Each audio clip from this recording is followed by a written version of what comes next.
we very well know that the U.S. government is actually funding propaganda machines to put out negative stories against China. Project Mushu aims to do that same thing using private citizens and independent, so to speak, organizations, right? But interestingly, this Project Musu, was part of the U.S. Naval Institute Maritime Counter-Insurgency Program, or COIN, C-O-N. And interestingly, it was conceptualized in Stanford University.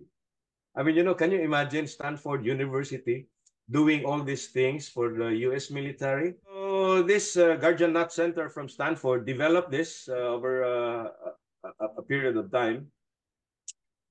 So the idea really is to get civilian volunteers, independent organizations, media, social media, mainstream media, and then project to China the Philippine claims of sovereign rights, whether it's in Scarborough Shoal or in Ayungin Shoal, document everything, follow a script, get footages in a way that puts the Chinese Coast Guard on a very aggressive posture. They're trying to portray China as a bully, the Philippines as a victim, in order to elicit sympathy from the Filipinos as well as the international community, which actually is working. Yanni, I'm so sad because there's just a few of us who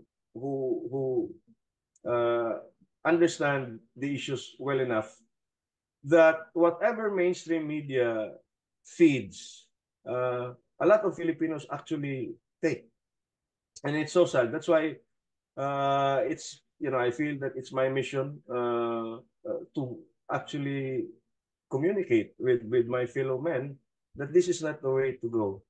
But sadly, because of political ambitions, people are willing victims to be manipulated by, I have to say this point bluntly, the Americans.